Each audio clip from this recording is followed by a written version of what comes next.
하나님의 백성 또 하나님의 사람에 대한 여러 가지 칭호가 있습니다. 구약 성경에 보게 되면 하나님의 소유, 또 제사장의 나라, 거룩한 백성 이런 것이 나와 있고요. 또 신약 성경에 보면은 복음서 같은 데는 형제들아 이런 표현이 많죠. 또 제자들, 또 사사시대를 생각해 보면 믿는 자의 무리, 또 그리스도인, 또 요한계시록으로 넘어가면 거기에 성도들이라고 하는 칭호가 나옵니다. 오늘 성경에 보니까 충성된 사자라고 하는 칭호가 나옵니다. 옛날에 그 절대 왕정 시대에 왕의 사신은 아주 고귀한 신분이잖아요. 근데 문제는 그가 얼마나 충성스러운가, 거짓되냐, 그거에 따라서 그 나라와 민족의 위신이 세워지고 또는 지경이 넓어지기도 하고 또 작아지기도 하고 그런 일들이 일어납니다. 그래서 그 신분에 걸맞는 역할 이런 것들이 굉장히 중요하죠. 자, 오늘 성경에 보니까 충성된 자가 나옵니다. 자, 13절에 있는 말씀에 보니까 충성된 사자는 그를 보낸 이에게 마치 추수하는 날에 얼음 냉수 같아서 능히 그 주인의 마음을 시원하게 하느니라. 이런 말씀이 있잖아요. 이스라엘은 추수 때가 그 두 번인데 하나는 그 4월달, 5월달 정도예요. 보리라든지 밀이라든지 채소라든지 그런 거 수확하고 또 8월에서 9월까지는 그 온갖 종류의 그 과일들 이런 것들을 이제 수확하게 되는데 여기에 남아있는 추수 때는 전자 같아요. 메마르고 건조하고 무덥고 이제 그런 때를 이야기하는 거예요. 그러니까 그와 같은 때에 시원한 음료가 준비되어 있다라고 하면 얼마나 좋아요. 그런 때에 얼음 냉수가 있대요. 그만큼 주인의 마음을 시원하게 하는 사람, 더 나아가면 하나님의 마음을 시원하게 하는 사람, 그런 사람이 되어지기를 축복합니다. 할렐루야. 그 다음에 오늘 성경에 또 보면은 반면에 이 거짓된 사람, 거짓된 자도 나옵니다. 14절에 있는 말씀에 보면 선물한다고 거짓 자랑하는 자는 비 없는 구름과 바람 같으니라. 이렇게 말씀하고 있는데 여러분 그 선물한다고 거짓 자랑하는 자 이게 뭘까? 선물을 준다고 거짓 자랑하는 자 아무래도 무슨 약속을 한 모양이에요. 그래서 내가 그 약속을 지키겠노라고. 그런데 이제 이랬다 또 저랬다 하면서 그 약속을 지키지 않는 거예요. 그런 사람은 거짓된 사람이라는 거예요. 마치 뭐와 같으냐? 비 없는 구름과 바람 같으니라. 팔레스틴은요, 저쪽 대서양에서부터 막 이렇게 먹구름이라든지 강풍이라든지 이런 것이 시작이 되어지면 그것이 이제 지중해를 건너서 옵니다. 그리고 팔레스틴 지역에 딱 오게 되면 그것이 이제 그 산을 만나기도 하고 육지를 만나기도 하니까 습도가 갑자기 거기서 높아져 가지고 막 폭풍우가 쏟아지고 비바람이 불고 그런 현상들이 일어나는 거예요. 그런데 문제는 뭐냐면 대서양에서 분명히 먹구름이 이렇게 강풍에 실려 가지고 대서양을 지나서 또 지중해를 지나서 이렇게 오는데 그것이 팔레스틴에 와가지고 비가 안 내리는 거예요. 비가 내리다가 마는 거예요. 이슬비처럼 내리다가 끝이 나는 거예요. 그러니까 얼마나 허탈합니까? 그러한 시기에 비를 꼭 기다렸는데 비가 그냥 내리다 말거나 비가 오지 않거나 이렇게 되면은 허탈하죠. 주인의 마음을 허탈하게 하는 사람이 되면 안 된다라고 하는 말이에요. 하나님의 마음을 허탈하게 하는 사람이 되면 안 된다는 말이에요. 답답하게 하는 사람이 되면 안 된다라고 하는 말이에요. 그래서 우리가 뭐 엄청나게 많은 일을 할 수 있을 것 같아도 그렇지 않습니다, 여러분. 우리가 평생 동안 신앙생활하면서 뭐 엄청난 일을 못해요. 그런데 우리가 할 수 있는 일이란 뭐냐면 하나님의 마음을 시원하게 해드릴 수는 있잖아요. 하나님의 마음을 허탈하게 하면 안 되잖아요. 하나님의 마음을 답답하게 하면 안 되잖아요. 그것 정도는 우리가 할 수 있다고 보면 오늘 성경 말씀이 우리에게 주고 있는 교훈이 있다는 겁니다. 오늘 성경 안에서 하나님께서 이 어떤 사람이 충성스러운 사자냐라고 하는 것을 말씀해 주고 있는데 그 첫 번째가 뭐냐면 입과 귀에 대한 말씀이에요. 입과 귀가 금입이 되고 금기가 되어지기를 바랍니다. 할렐루야. 여기 11절과 12절에 있는 말씀에 보니까 경우에 합당한 말은 아로새긴 은쟁반의 금사관이라 그랬잖아요. 슬기로운 자의 책망은 청종하는 귀에 금고리와 정금 장식이니라 이렇게 말씀하고 있잖아요. 여기서 우리가 경우에 합당한 말을 한다라고 하는 것은 뭐냐?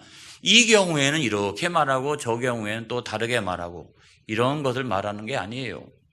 모든 경우에 이치에 합당하게 말하고 시의 적절하게 말하고 이런 것들을 의미하고 있는 거예요. 그런 것들은 마치 뭐와 같다? 은쟁반의 금사과와 같다 이 말이에요. 할렐루야.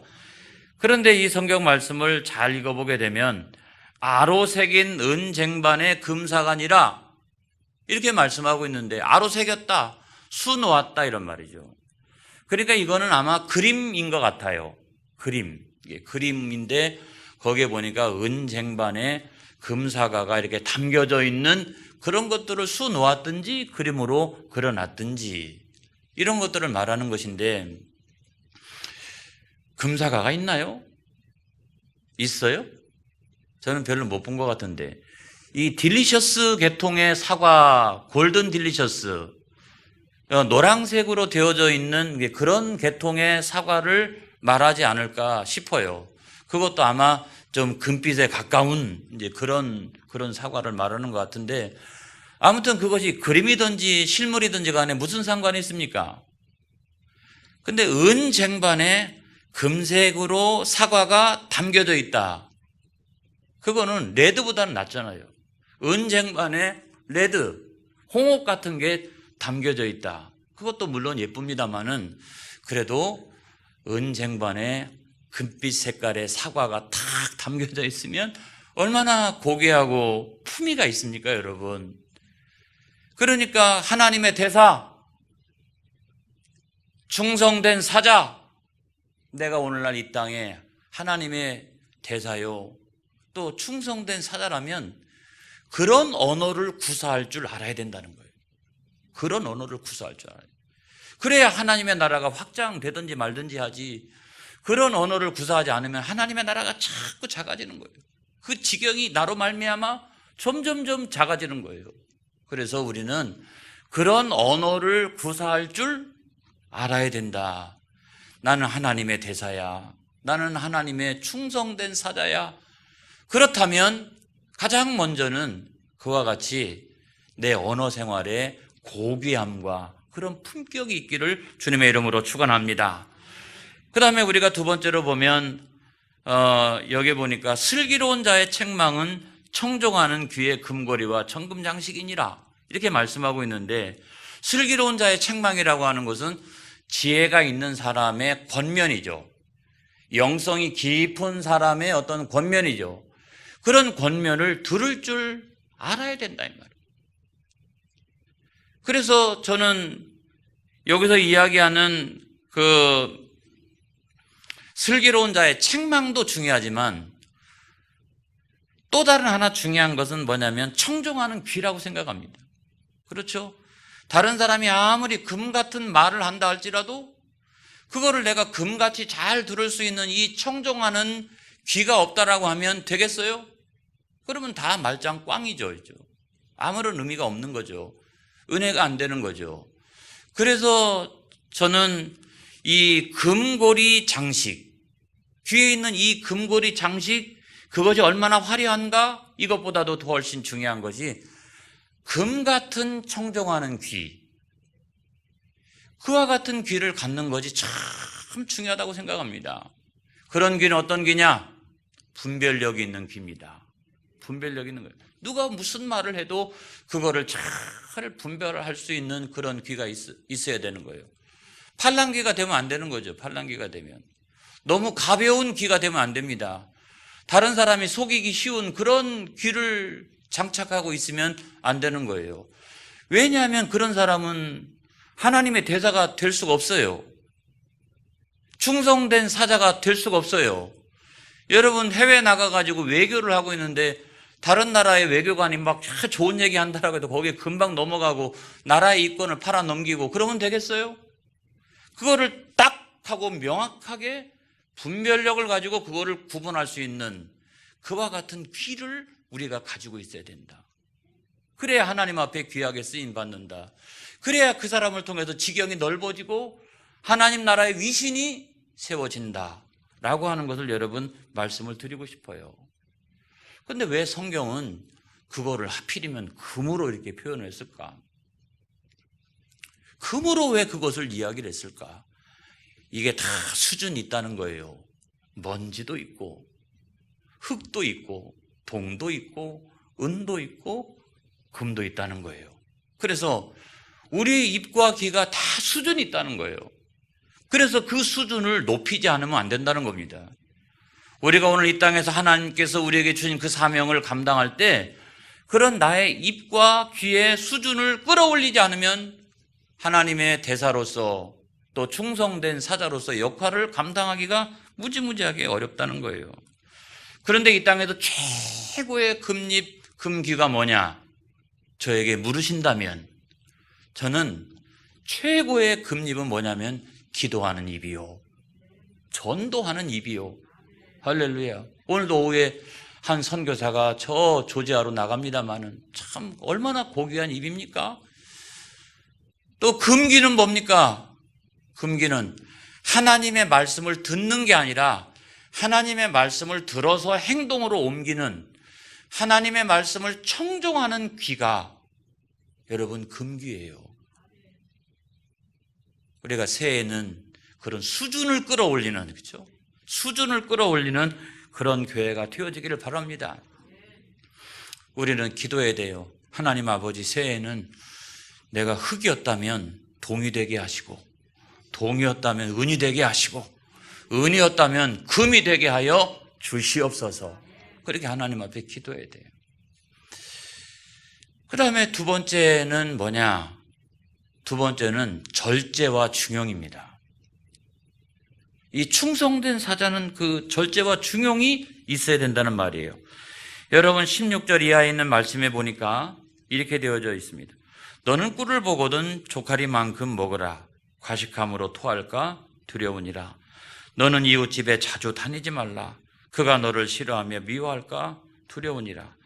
자기의 이웃을 쳐서 거짓 증거하는 사람은 방망이요 칼이요 뾰족한 화살이니라. 이렇게 성경이 말씀하고 있잖아요. 그렇죠? 팔레스틴에서 꿀은요 자연산입니다. 그게 무슨 양봉 그런 게 아니에요. 구약 성경에 나와 있는 적어도 그 세례 요한 같은 경우 그가 뭘 먹었습니까?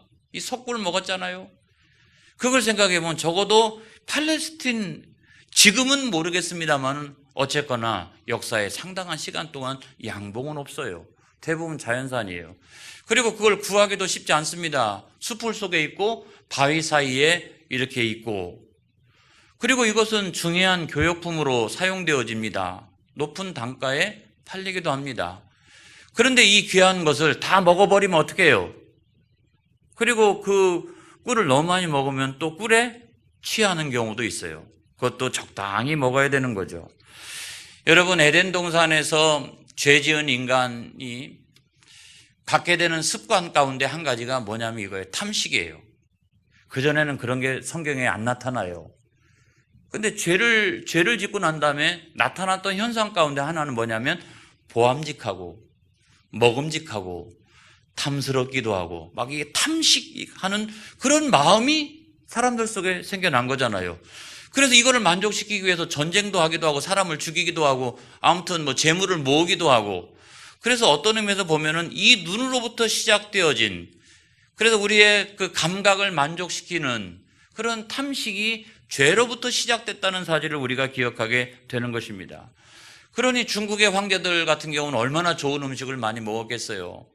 평범한 음식은 안 먹었을 거예요. 특별한 음식을 먹었을 거예요. 근데 중국의 경제 수준이 올라가면 올라갈수록 옛날에 황제들이 먹었던 그 야생 동물이라든가 막 이런 것들 대중적으로 잡아먹기 시작하고, 그 인간의 탐욕의 시장에서 나쁜 것들이 생기기 시작하면서 그것이 오늘날 우리가 큰 어려움을 당하게 되는 배경 가운데 한 가지잖아요.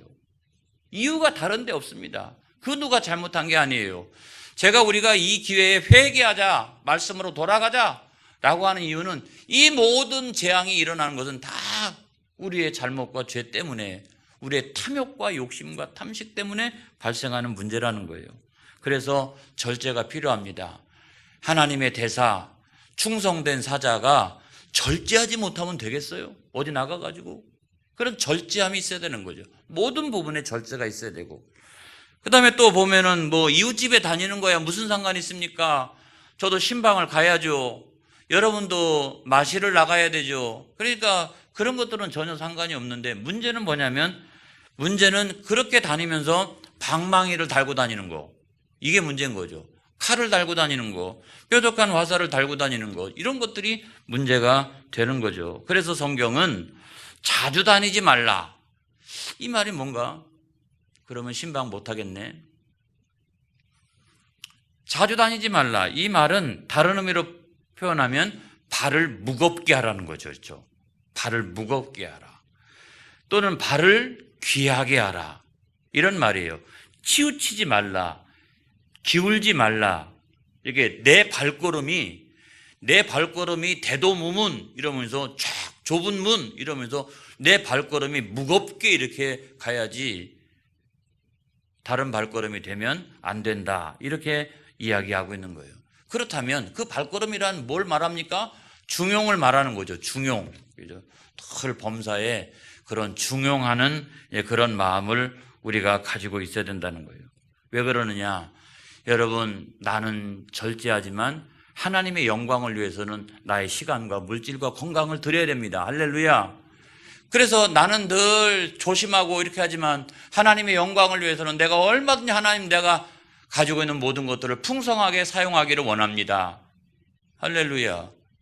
여러분, 그것이 우리가 절제하고 조심하고 중용하는 중요한 이유 가운데 한 가지인 거예요. 그래서 하나님은 자기에게 엄격하고 그 다음에 하나님 앞에 풍성한 자를, 그런 사람을 하나님께서 사용하신다, 이걸 믿으시기를 바랍니다. 자, 세 번째로 다른 사람에게는 위로와 격려가 되어져야 한다는 거예요. 여러분, 20절에 있는 말씀에 보니까 마음이 상한 자에게 노래하는 것은 추운 날에 옷을 벗음 같고 소다 위에 식초를 부음 같으니라, 이런 말씀이 있어요. 마음이 상한 자, 마음이 불행한 자, 오늘날에 수도 없이 많이 있습니다. 여러분들의 기도의 제목, 저 안에 있는 기도의 제목, 이런 것들 다 보면 우리가 가지고 있는 여러 가지 문제들이 얼마나 많이 있습니까? 그것 때문에 낙심하고 절망하고 이런 경우가 얼마나 많이 있어요. 그런 마음을 가지고 다 우리가 살아나가는데, 문제는 뭡니까? 그 앞에서 노래하는 것은, 이 노래를 찾아보니까 기쁜 노래예요. 거기서 기쁜 노래를 부르고 있는 거예요. 이런 건 시적절하지가 않죠. 경우에 맞지가 않죠. 그래서 그 노래는 때로는 사람들에게 어떤 용기도 주고 위로도 주지만, 어떤 경우에는 그것이 그 상황을 더 악화시키는 그런 계기가 되어질 수도 있다는 겁니다. 여러분, 추운 날에 옷을 벗음과 같다. 팔레스틴의 겨울은 11월 달부터 시작해가지고 3월 달까지 진행이 되어집니다. 우리나라의 겨울과 같지는 않죠. 그런데도 늘 덥다가 서늘해지면 굉장히 매서운 추위를 느끼게 됩니다. 헐몬산에서부터 시작해가지고 헤브론까지, 남쪽에 있는 거기까지 눈이 내리는 경우도 간혹 있어요. 예전에 제가 드린 말씀입니다마는 태국 심로의 임원들이 가을에 우리나라에 왔을 때 추워가지고 빵모자 쓰고 다녔잖아요. 우리는 무슨 가을에 빵모자를 쓰고 다니느냐 해도 그 사람들이 느끼는 것은 굉장한 추위거든요. 그러니까 막 빵모자를 막 뒤집어 쓰고 귀까지 다 뒤집어 쓰고 그렇게 하고 다니는 것을 우리가 보게 됩니다. 그렇게 극도의 상황이 악화되어진다는 거예요. 그 다음에 소다 위에 식초를 붓는 것과 마찬가지다. 이게 소다는 세척용으로 사용했습니다. 식초는 뭐냐? 발효물질이라 이것을 막 이렇게 부글부글 하면서 이렇게 끓어오르게 그렇게 만드는 거죠. 그래서 불행한 일을 당한 사람, 어려운 일을 겪고 있는 사람 앞에 기쁜 노래를 부르는 것은 마치 그와 같다. 그건 몹쓸 사람이죠. 그런 사람에게는 사람이 점점 떠나가기 시작합니다. 인생을 그렇게 살면 절대로 안 되는 것이죠. 그래서 우리 예수 믿는 사람은 어떻게 해요? 위로하고 격려하는 그런 사람이 되어지기를 바랍니다. 그런 사람들을 막 이렇게 세워나가는 그런 사람이 되어지기 바라요. 저는 아주 개인적인 일로 이렇게 마음이 아팠어요. 뭐 공공의 일 그런 게 아니라 개인적인 일로 마음이 아팠는데 옛날 이야기 가운데 이런 이야기가 있잖아요. 우산장수 아들, 집신장수 아들을 둔 어머니 이야기가 있습니다. 어머니가 늘 이렇게 수심에 잠겨 있으니까 이웃집에 있는 사람이 이야기를 해봤어요. 당신은 왜 맨날 그렇게 얼굴에 수심이 많으냐라고 했더니 그 어머니가 하는 말이 내가 아들이 둘이 있는데 큰 아들은 우산장수를 하고 작은 아들은 집신장수를 한다. 그런데 해가 뜰 때는 큰 아들이 장사가 안 될까 봐 늘 걱정이 되어지고 비가 내리면 작은 아들이 또 장사가 안 될까 봐 늘 걱정을 하고 그래서 근심이 떠나가지가 않는 거예요. 그랬더니 이웃 사람이 좋은 처방전을 써줍니다. 어떻게 합니까? 해가 뜰 때는 누구를 기억해요? 작은 아들을 기억하고 또 비가 내릴 때는 큰 아들을 생각하고 얼마나 장사가 잘 되겠느냐 그렇게 생각해서 기뻐하라. 그래서 이 말은 뭡니까?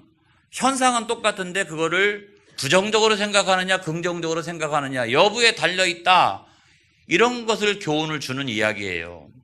그런데 사람이 그 상황을 딱 만나게 되면 이게 나 이제 긍정적으로 생각해야지 천만의 말씀이에요. 그렇게 되는 게 아니에요. 내가 마음을 그렇게 먹는다라고 해서 되는 게 아니에요. 어떤 때는 똑같은 상황이지만 그것이 너무 슬프고 가슴 아프게 다가오기도 하고 어떤 때는 그것 때문에 더 행복해지기도 하고 이런데 저 같은 경우는 그게 아프고 슬프더라고요. 저 같은 경우에는 여러분 우리가 오늘날 하나님의 대사 그리고 충성된 사자로서 어떤 인생을 살아나가야 될 것이냐 이건 다른 게 아니라 그런 어려움과 시련 가운데 있는 사람을 격려하고 위로해서 하나님의 사람으로 세워나가는 저와 여러분들이 되어지시기를 바랍니다. 오늘 성경 말씀이 충성된 사자에 대해서 엄청난 이야기를 하는 게 아니라 우리가 쉽게 하나님의 마음을 시원하게 해드릴 수 있는 그 비결과 방법을 우리들에게 말씀해 주고 있다면 오늘부터는 저와 여러분이 하나님의 마음을 답답하게 허탈하게 해드리는 저와 여러분 되지 않기를 바랍니다.